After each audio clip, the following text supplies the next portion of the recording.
Bonjour, nous allons continuer notre création du projet de BI à l'aide de nos outils SQL Server et Talend. Nous avons vu dans les vidéos précédentes comment créer des tables et des bases de données sur SQL Server,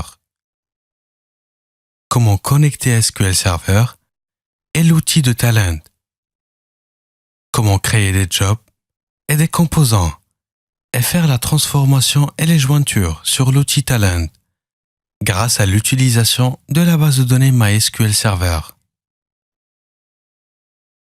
Donc après, la création de toutes les données, dimensions et tables de faits, vous pouvez aller sur ClickView pour la partie de reporting afin de créer des tableaux de bord.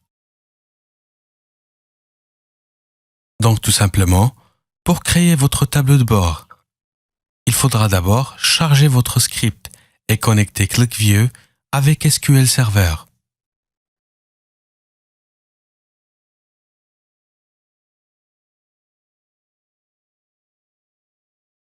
Pour faire ceci, nous allons créer un nouveau projet.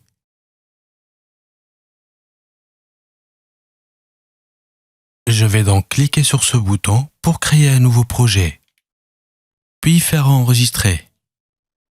Nous allons donner un nom, par exemple SQL Server avec ClickView.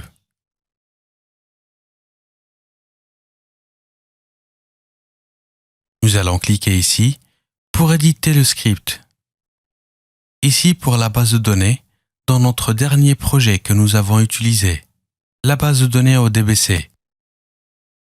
Cette fois-ci, nous allons utiliser la base de données OLDB pour SQL Server. Nous allons cliquer sur Connexion. Et puis, nous allons choisir Microsoft OLDB pour SQL Server. Puis suivant.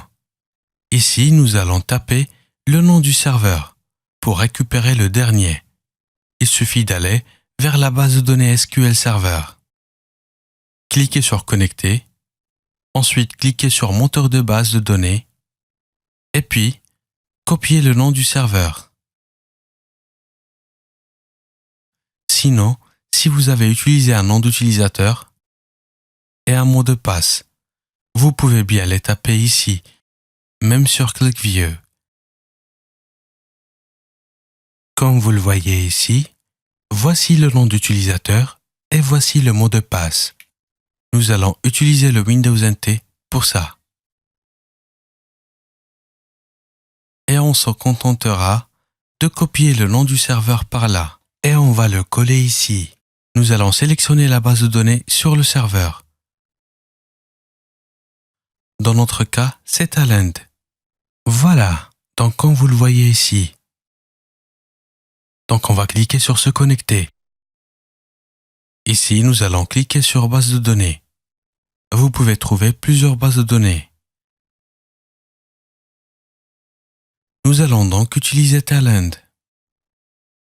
Donc pour moi, j'ai choisi le nom Talend. Vous pouvez choisir le nom que vous voulez. Ou bien vous pouvez utiliser tout simplement ma base de données. Et puis, nous allons cliquer sur Tester la connexion pour voir si notre base de données est connectée. Voilà, la connexion est réussie. Nous allons faire OK. Et voilà, donc comme vous le voyez ici, on vient de connecter ClickView avec la base de données sur SQL Server.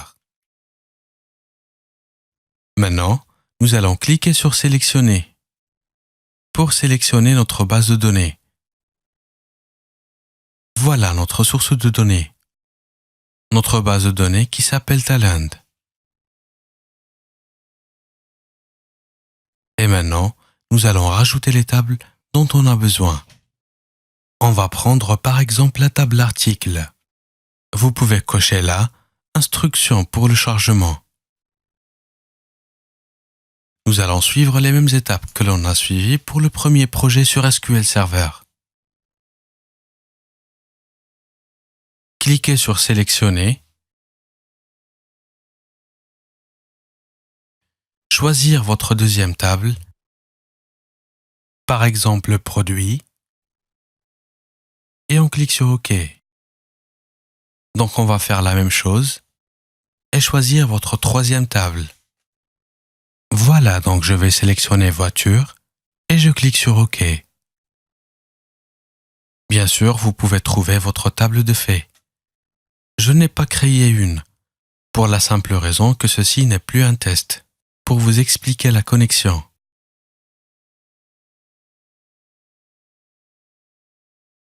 Vous pouvez bien créer votre table de fait SQL Server et suivre les mêmes étapes que pour MySQL. Donc les éléments de cette base de données, on va les ajouter ici, tout simplement. Et on va suivre les mêmes étapes que nous avons vues avec MySQL, tout simplement. Donc maintenant, je vais annuler parce que c'était juste un exemple. Nous allons donner un nom ici pour chaque table et ajouter ici sur le script article. Voilà, donc on va taper article ici.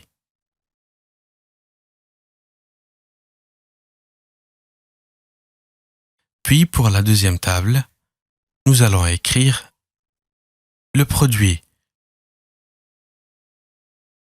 Je vérifie si j'ai les deux points et j'ajoute un S. Voilà. Puis nous allons faire enregistrer. Ensuite exécuter en cliquant sur recharger. Et voilà. Notre script qui contient les dimensions est bien ajouté. Donc c'est tout pour cette vidéo. Dans la vidéo prochaine, nous allons voir comment créer des graphiques. Nous allons voir aussi comment visionner graphiquement des tables que nous avons créées. À bientôt.